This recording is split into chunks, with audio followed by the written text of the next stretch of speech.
Ever notice how some people say nothing interesting and still have everyone leaning in?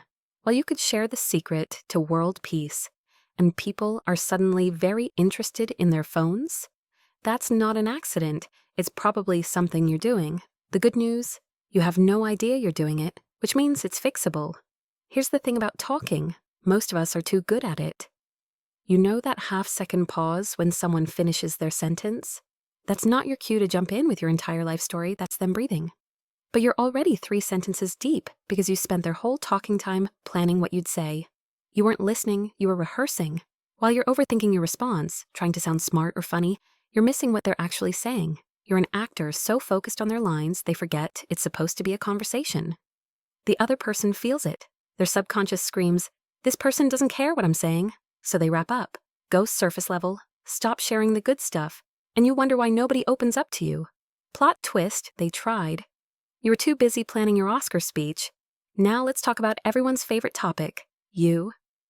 Someone mentions their bad day, and suddenly you're like, "Oh my God, let me tell you about my Tuesday." You think you're bonding, but you're hijacking the conversation and parking it in your driveway. It's like they invited you to their house, and you rearrange their furniture. You don't notice because in your head, you're being relatable.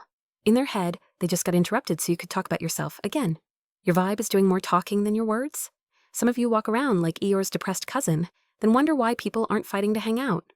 I'm not saying be fake happy, but if every conversation is a recap of everything going wrong, people associate you with feeling worse. Your brain gets dopamine when you vent. Their brain builds a file labeled, "This person exhausts me." You become the human embodiment of Monday morning.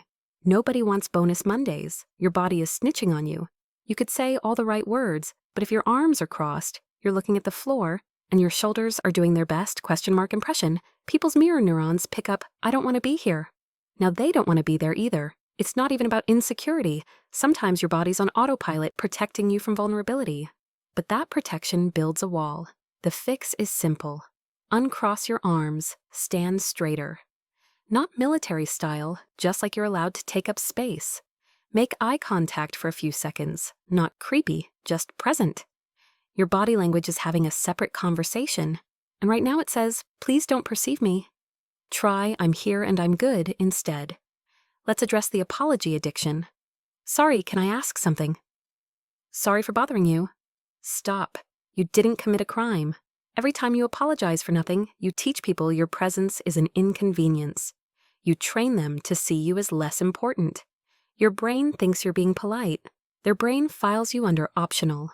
Swap sorry for thank you. Thanks for your time hits different than sorry to bother you. One sounds confident, the other sounds like you're offended by your own existence. Sometimes people ignore you because you've become beige. You agree with everything to avoid conflict. You laugh at jokes that aren't funny. You hide your opinions because what if someone disagrees? Trying so hard to be liked by everyone, you become memorable to no one. You're unseasoned chicken. Technically fine, but nobody's excited. Having thoughts and boundaries doesn't make you difficult. It makes you real. And real is interesting.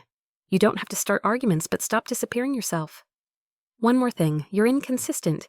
You cancel plans last minute. You take days to reply. You say you'll do something and don't. Every time you signal you're unreliable. People stop inviting you not because they don't like you, but because they learned you won't show up. Your flakiness becomes their expectation. Show up when you say you will. Reply with urgency. Follow through. Be someone people can count on. None of this makes you a bad person. These are just patterns on autopilot picked up when you were young, but you know now. And knowing means you can change it. You're not doomed to be the person people scroll past. You're one shift away from being the person they actually want around. If something here made you go, "Oh no, that's me," send this to someone who needs the reality check, because we're all trying to figure out how to human better